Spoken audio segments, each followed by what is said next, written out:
What's up, guys? It has been with 2020 election predictions, and we are only 2 days away from the election at this point.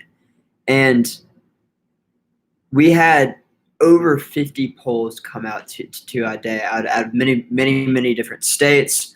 They're definitely saying different things. We saw some polls come out of Florida. We saw some polls come out of Pennsylvania. And these are the states in 2 days that are going to decide who our next president is. If we looked at predicted on the state level, I mean, it is the closest it has ever been. So Pennsylvania, throughout, if we look at Pennsylvania over the last 90 days,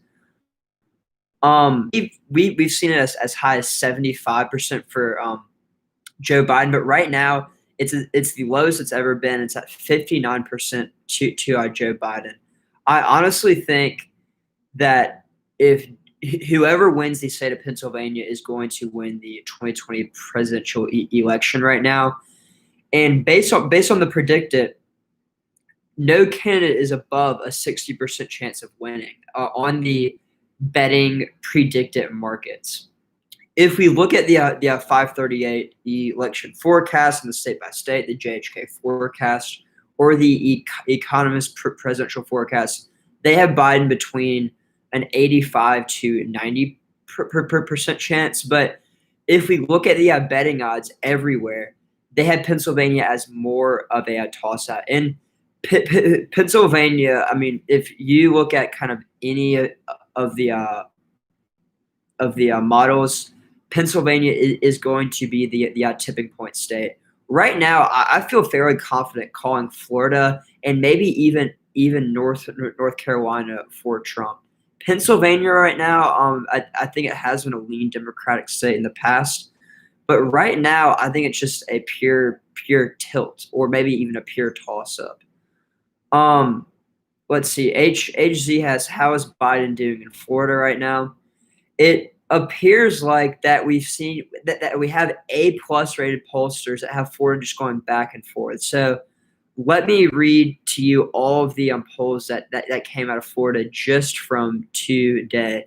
And what we have to remember is that in the past, we have seen some bias in the polls in Florida from the actual election. So in 2018, we saw that Andrew Gillum and Bill Nelson on the Senate level, they were up by about 2.5 to 3.5 points on election night. But if we saw Bill Nelson or Rick Scott and Ron DeSantis both won, so I think we're going to have to include the bias in the polls there and apply it to where it is right now. If you look at the Real Clear Politics average in Florida, Biden is up by 1.4 points. We did see one pretty good poll for Biden that had him at +6, but we also see A+ rated pollsters on both sides have it +2, +3. So in terms of that, right now I think President Trump is going to win Florida because of voter registration data, early voting data, and also increasingly the polling data.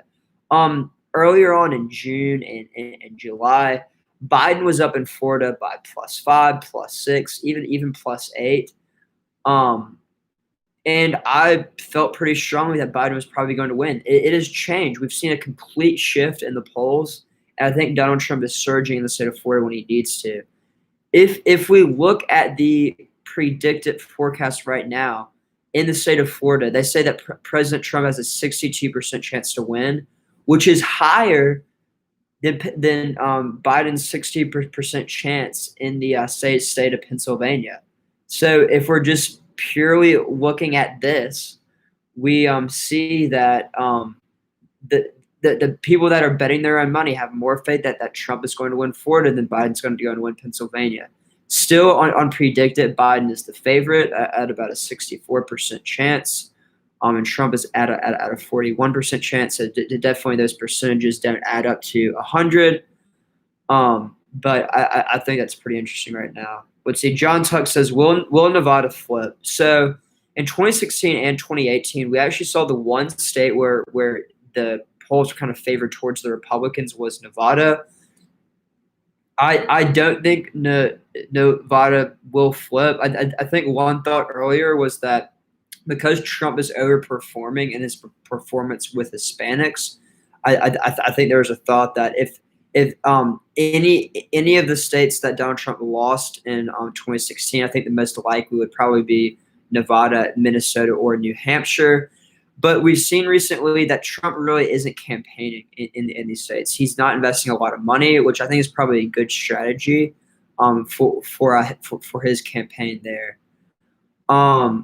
Banks comment says, "Do you think Republicans will take the Senate?" So I think the Senate right now is going to be an even closer race than the president. And if we look at the betting markets and we looked at predicted, we're seeing that the presidential race is getting closer and closer by the day. On the Senate level, I think we've seen a few changes. In Iowa, I think we've seen this race trend towards Joni Ernst. That was mainly based on a poll that came out of Iowa that had both President Trump and Joni Ernst doing pretty well there. This is kind of what I thought all along in the state of Iowa. I thought that this was going to be a state that the GOP would not have too much trouble keeping. In 2016, they won the state by almost double digits, which is pretty unheard of in kind of like recent history because this is a state that Barack Obama won twice. But I think that Ohio and Iowa are both states that Donald Trump will be able to hold. Same with Texas. And so it really surprises me that Biden right now is campaigning. He just held a rally in Ohio today, which just kind of looking at the data, I think is partly overconfidence. I think what we're going to see is in Iowa and Ohio that Donald Trump is going to outperform the polls. I think in the Rust Belt in general, that's going to happen. A state that I typically thought was going to be pretty strongly in Donald Trump's column that Biden would have a better chance of getting would be in the state of Georgia. I think in the Rust Belt area, I think we're going to have more of kind of the shy voter effect rather than in kind of the more Sunbelt region where I think that the polls will be more accurate, except mainly in the state of Florida. I kind of talked about how in the 2018 midterms we did see that the polls were pretty off there. Let's see. You cannot rate predicted odds higher than the average odds of world bookmakers, and overall Biden is just a tiny lower than his highest odds as for today. So this is true that on the odds maker they're pretty even. I think Biden is at about minus 180, which I think would translate into about a 70% chance, which is a little bit higher than predicted. But I mean, I don't think we can ignore the fact that on predicted, especially Pennsylvania, we see in polls and all the polls that came out today. A bunch of these pollsters rate the entire Rust Belt, Wisconsin, Michigan, and Pennsylvania. And we're consistently seeing Pennsylvania polling to the right of these other states. I frankly thought it was going to be Wisconsin, but this hasn't come to fruition. And Pennsylvania is the state that's going to matter. It's the 20 electoral votes. On most all forecasts, it is seen to be the tipping point state. So if we looked at predicted right now, we can see Donald Trump's favored in Georgia, North Carolina, and Florida. Florida by a 62% margin. Biden is favored in Arizona and Pennsylvania, but not by incredible margins. If both Arizona and Pennsylvania flip towards Donald Trump, then Donald Trump wins. That's all he needs, and I think that's why we are seeing that Donald Trump's betting odds on predicted and on all kind of the professional betting sites, Donald Trump has better betting odds than he did in 2016. And I think this is because people realized that Donald Trump has a path. In 2016, everyone was like, it's impossible that the blue wall of Michigan, Wisconsin, and Pennsylvania is going to come down. There isn't a path. This blue wall is locked in. What I think more people are saying now is that, look, while Donald Trump might not have as great a chance as he did in 2016, we aren't going to make that same mistake. And Donald Trump does have a path. And that path is through, it's going to start out in North Carolina, Florida, and Arizona, but it's through Pennsylvania. I think people on both sides would say in Michigan and Wisconsin, Donald Trump does not have as great a chance as he does in Pennsylvania, but he doesn't need those chances. But he doesn't need those states. While his path is pretty narrow, I think that his path to a victory is honestly pretty viable right now. All right, guys. Thank you all so much for joining. I'm probably going to go on for about 20 more minutes. I'm at 60 right now. I would love to answer your questions in the chat. I kind of just ran down kind of what I think of the presidential race state by state. And if you have any specific questions, because I know there's a lot of people in the chat, I would really encourage you to use the super chat feature. How you do that is you click the $ below. You can type out a question, and it goes really big. And bright colors, and that's what I will be answering. So let's see, Shawnee. While I'm waiting for some more super chats to come in, I'll answer Shawnee's question. What were the predicted odds in 2016? So if you go to Predictix Twitter, that they actually just posted this a couple of days ago. Hillary Clinton was in the high 70s. And so definitely people are giving Donald Trump a better chance than he had in 2016, which is kind of ironic, but because the models are different. So, for example, Nate Silver's 538 model gave Donald Trump a 28% chance on election night. And it appears that right now, Nate Silver's model is going to give him between 9 to 12%. I think right now it's at 10%, but just there'll probably be a little bit of buffer there. But I think that just with COVID and a lot of things, people are not as confident in the betting odds. I think the main reason for that is 2016. People realize that the polls are not the end all be all. They're not always going to be trustworthy. Okay, let's talk elections. Has asked a question for a while. Ben, do you agree the polls have a better chance of being right than 2016 because more people voted early already before election day? Do you agree? So the polls. We've seen a lot of outliers in the polls recently. I think that we can trust the average of the polls better this go around, the Real Career Politics average, because I think we're seeing a little bit more kind of like right-wing pollsters. The Trafalgar Group, Rasmussen, Insider Advantage, Susquehanna. I can't pronounce them right now, but I think because in 2016, like the Trafalgar Group was one of the, and Rasmussen both were kind of some of the more accurate pollsters there. I think we've seen kind of a resurgence of kind of more GOP internal polls coming into the mainstream.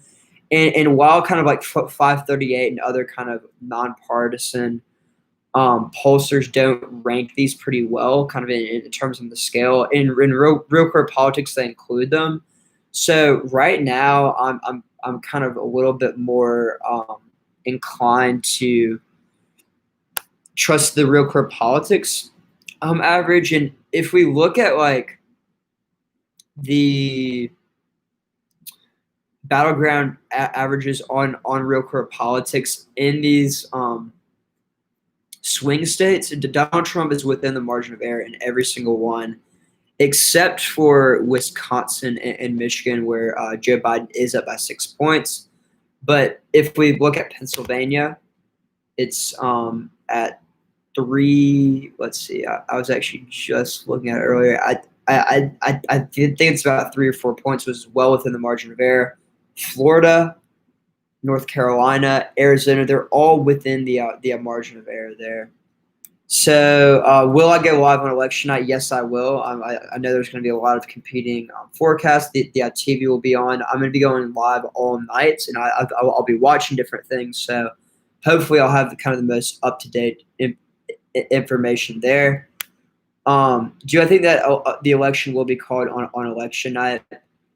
Nate Silver actually did this, so he only gives President Trump a 10% chance to win, which I think is a little low. But he says that the election will only be called on the night if it's a Joe Biden victory. And he says there's about a 50% chance of this happening. So about in half of the scenarios there. But he says if Trump ends up winning, or at 40% chances of Biden winning, then it'll probably go into later in the week.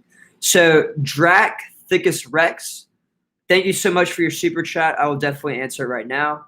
Your election coverage has been great. As someone who first voted in the Clinton-Bush election, you are beyond your years. You still think Biden. So in the past, I had more confidence in Biden. When the betting odds were actually a little more even. However, increasingly, I am having less confidence in Biden winning. So in every single forecast, since I think June, I have had Joe Biden winning. And in March and in April, I had President Trump winning. And I had his path kind of going through Arizona and Wisconsin. But since June, in every single forecast, I've had Joe Biden up. Increasingly, though, in my last forecast, I had Joe Biden at 279 electoral votes and Donald Trump at 259 electoral votes. And I think it all comes down to Pennsylvania. So I do think I have pretty high confidence that Donald Trump is going to win in Florida, and he is going to win in North Carolina. So now district in Nebraska and in Maine, and wins Pennsylvania, and then holds on to North Carolina and Florida. Then he has 269 electoral votes. That's an electoral college tie, and that would go to Donald Trump because of how the Constitution lays out how we deal with an electoral college tie, which would go to the state legislators. I think that all the focus is going to be in the state of Pennsylvania. This is what I think right now. I have pretty high confidence that Joe Biden is going to win in Wisconsin, Minnesota, and in Michigan. Also in the state of Nevada. I have pretty high confidence that Donald Trump is going to win in Texas, Iowa, Ohio, Florida, and Georgia. States where I'm a little bit more unsure about right now are Arizona, Pennsylvania, North Carolina, and right now I'm calling them pure toss-ups. So if Joe Biden wins Pennsylvania, then he wins the election.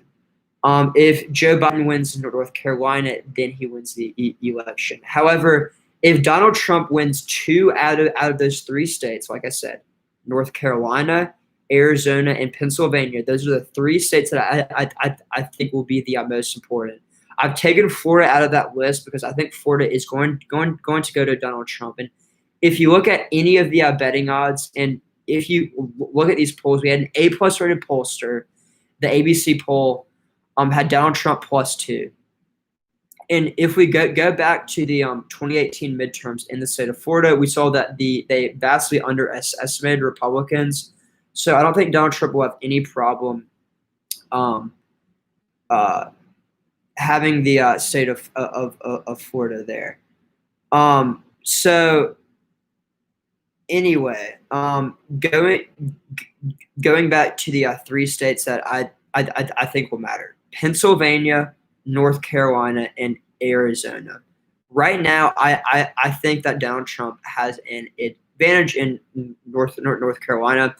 If we look at the Real Clear Politics average in the state of North Carolina, it is dead even. We've seen polls on both sides, highly rated pollsters on both sides say that North Carolina is a pure toss-up. It has 16 electoral votes. I think that Donald Trump has to win it to have a chance at getting to 270 electoral votes. But I don't think he will have much trouble keeping there. The state where Donald Trump and Joe Biden both have to win is in the state of Pennsylvania. So looking at the 538 model, if we look at this interactive model, we can see that if Donald Trump wins in the state of Pennsylvania, then he is projected to win. And if Joe Biden wins in the state of Pennsylvania, then Donald Trump's percent chance of winning goes down heavily. So I think that if we're going to see that one state decides to win, so if Donald Trump wins in Pennsylvania, the 538 podcast says that Donald Trump is favored to win and has a 63% chance to win. However, if Joe Biden wins in the state of Pennsylvania, then Donald Trump's percent chance to win goes to 1 point. And so I think this is where it's going to matter. If we look at the averages right now in the state of Pennsylvania, we're seeing high quality polls come out from both sides that have it about +3, +4% Biden, well within the margin of error right there. But then also we're seeing some more right wing pollsters that have Trump up. We've seen Trump +2. I think Rasmussen had it even there. And in 2016, these were the most accurate pollsters. So in Pennsylvania, we're seeing it at the exact spot where it was with Hillary Clinton. About I think it was about Clinton +3 on election day. And while in the past Pennsylvania has been Biden +6, Biden +7, it's evened up. Pennsylvania is as close as can be, and that's where it is right now. So I definitely want to get to the chat right now, answering your questions. Just to recap what I've said overall, I've said that I think Joe Biden's going to win. In every single forecast I've done since June, I've had Joe Biden winning. However, right now I have the least amount of confidence since I've had in June that Joe Biden is going to win. I mean, I think it's going to be very, very close. Just to recap, I have Donald Trump up in Florida, North Carolina, Ohio, Iowa, and Texas. That gets him to 240 at least electoral votes. If he wins in Arizona, which I think is increasingly becoming close. Before, I really thought that Biden was going to be up in Arizona. I don't think that Arizona is going to be the tipping point states. But what is very, very interesting is kind of the three states that I think will matter, which are Pennsylvania, North Carolina, and Arizona, have completely different demographics. So Pennsylvania definitely kind of in the Rust Belt, and these type of voters got the most attention, kind of the white working class voters who have always kind of voted Democrat. Many of these people voted for Obama in 2008 and 2012, but switched over and voted for Trump in 2020. You're seeing some of these voters. We've seen evidence in the polls when they break it down by demographics that Joe Biden is picking up some of these voters. But I think more and more we're seeing that the voters who voted for Trump in 2016 are even more enthusiastic to vote for him in 2020. And we do see that among some groups, Trump is picking up support, mainly among Hispanics and African Americans.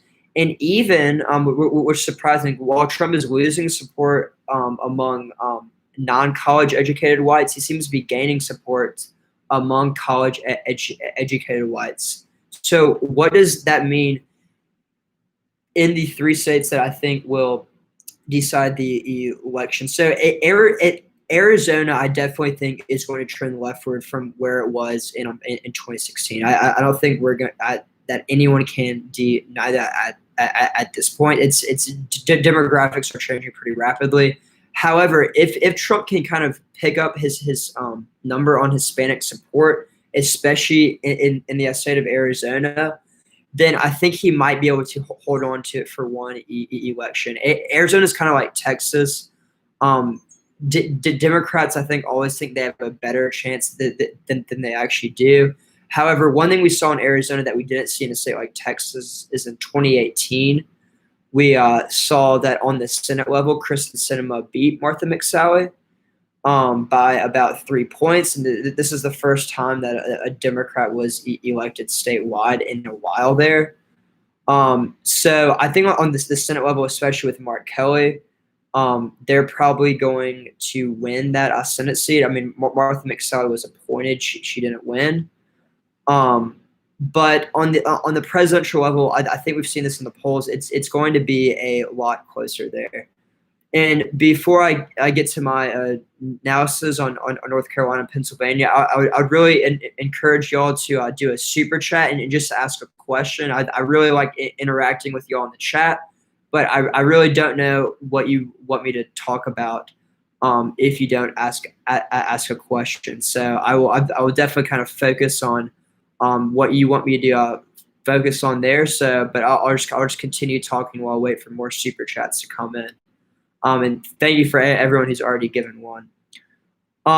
In terms of North Carolina, this is a state that I think is going to trend leftward also.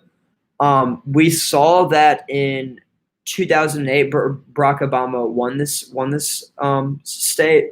But in 2016, Donald Trump vastly overperformed the polls here. He won the state by 3.5 points, which is actually a pretty significant margin there. I do think that Biden is going to overperform Hillary Clinton's performance here. However, I do think that Donald Trump might hold a slight advantage right now. The polls have it as a dead even, and if we kind of learned any lessons from 2016, I think that Donald Trump is probably going to outperform the polls a little. If anything, just from kind of like looking at his rallies and actually kind of doing some research on why the shy voter effect happened in 2016, why the polls were wrong in 2016, I think that the same factors that caused them to be wrong in 2016 could happen again in 2020. I don't know this. Obviously, we will see this on election day. But that's why I think that we're seeing kind of this disconnect between the models and the betting odds, because people are not taking these polls as gospel. We saw that in 2016 they were wrong. We saw, for example, in 2018 in Florida, the polls were off 3 to 4 points. And typically on the state level, the polls are not biased in the Republicans' direction. I would say that the state of Nevada is kind of the only state where it's the opposite. But overall, in the Rust Belt, I'm very, very confident that Donald Trump is going to overperform the polls. Do I think it's enough for him to win? No, but if we look at Iowa, Ohio, we've seen A-plus rated polls that have Biden up 4 points in Iowa and Ohio. I don't think anyone believes these at all. We saw that Des Moines Register poll, which has kind of been at the gold standard of polls in Iowa. It was widely used in the primaries too. Gave Trump +6 in Iowa, which I think is fairly accurate right now. Then also Joni Ernst +4, but it begs the question why. Why we saw that there's been A-plus rated pollsters that have Biden up by +4. I mean, this range, they're outside the margin of error in the poll. So that's why I think people are a little bit more they don't trust the polls as much in the Rust Belt. In states like Texas, in states like Georgia, in states like North Carolina, even in states like Arizona, I trust the polls more. But just looking at where the 2016 results were and how far they were from the polls, especially in like Ohio and Iowa, by no means do I think that Ohio or Iowa are pure toss-ups. or do I think that Biden has an advantage in these states, like kind of the some of these models have had it there? So that is why, especially in the Rust Belt, where I think we're going to see kind of more of this shy voter effect. And even when people are saying that like high voter turnout is going to help Biden, not necessarily in the Rust Belt. We've seen the people who were eligible to vote in 2016 but didn't vote are disproportionately kind of in kind of the white working class group. And maybe in 2008, maybe in 2012 when voter turnout was high, this helped Barack Obama. But everything has changed in 2016 and 2020 because Donald Trump has had an appeal to a group that traditionally votes for the Democrats, but now they are voting for Donald Trump. So that's also why we can't necessarily trust this voter registration data, because we're going to see Democrats that are going to vote for Donald Trump, and we're also going to see Republicans that are going to vote for Joe Biden. There's been a lot of media coverage of like whether it's the Lincoln Project or Republicans who are crossing over to vote for Joe Biden. But in 2016, we saw the opposite effect. We saw that more Democrats were voting for Donald Trump, and that's why he won. So, guys, I just passed 30 minutes. I'm probably going to stay on this live stream for a while, but I definitely want to answer y'all's questions. I would love if y'all would leave some super chats here with questions. Earlier, we saw that Drathicus Rex. Thank you so much for leaving a super chat there, and I'd love to get to y'all's questions and interact with my viewers directly here. Let me get a quick glass of water, but I will be right back.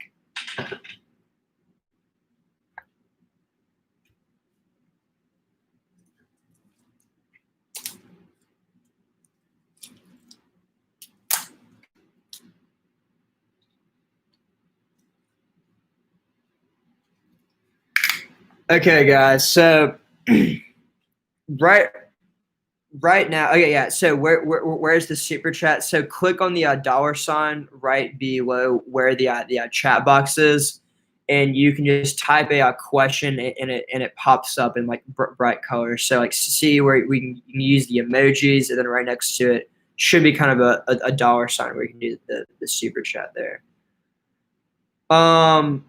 So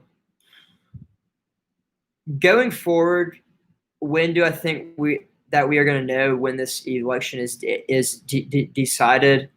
I think it's going to be earlier than people think. I mean, people have said weeks, people have said months. I frankly think we're probably going to know on November 4th. I don't think that the race is going to go to the Supreme Court.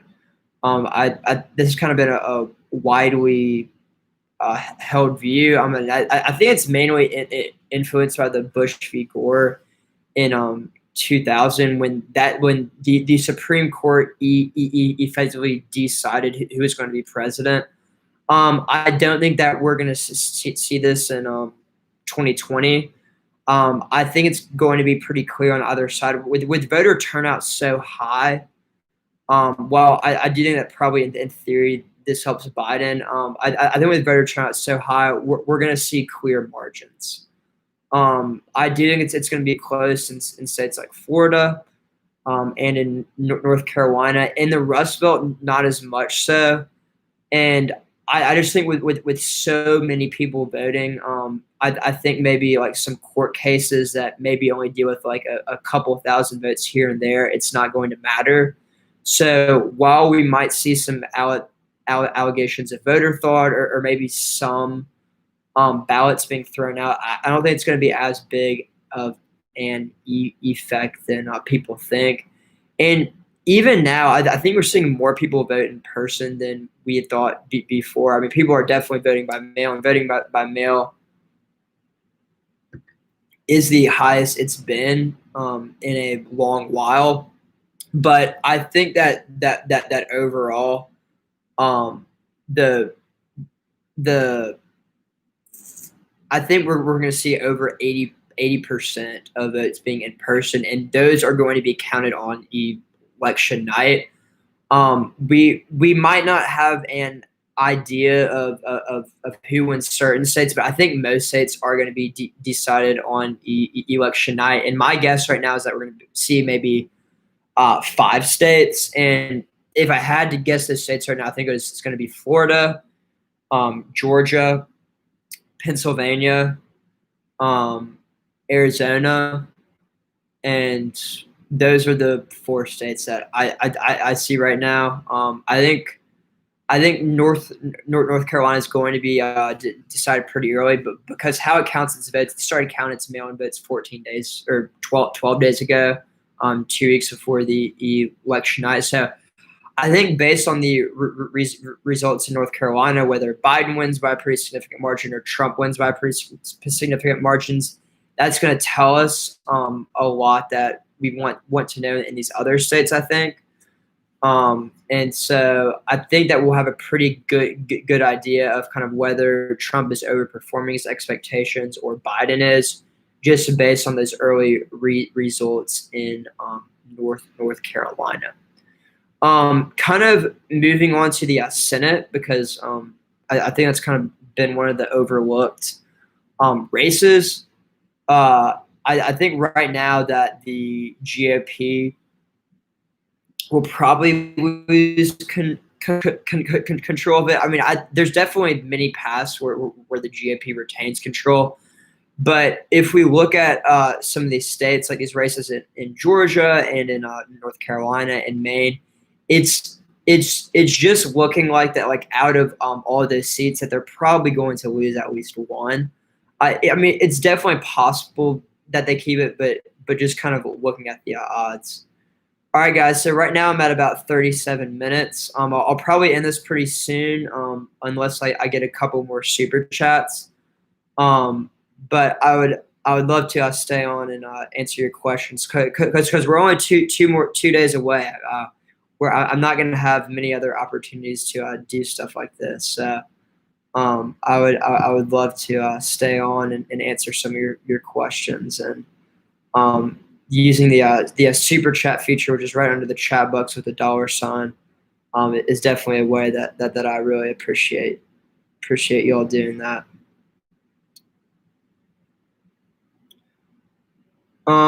So what do y'all want me to talk about right now? I think there's a lot of things that can happen.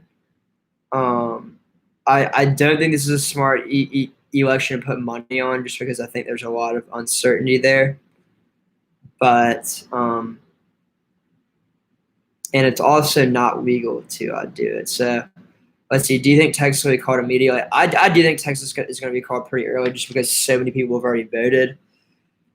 I think, the people who are going to vote on election day are going to vote in person. So I think we're going to see Texas is actually going to be called fairly early there. And I definitely think that Trump holds an advantage. If we look at all the polls, it does appear that Trump has a lead in the polls. And Texas is the second most populous state. So like a 3-point margin in Texas, in terms of raw votes, is a pretty big margin there.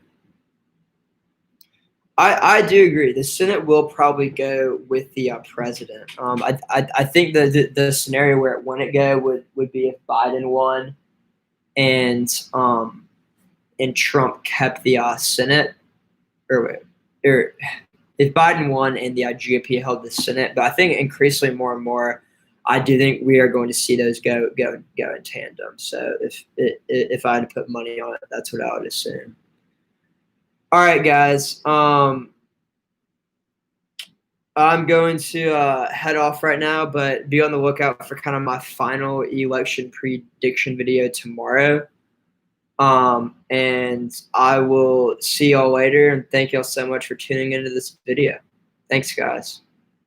Oh, okay. American Duality, thank you so much. He says, cheers to your growth.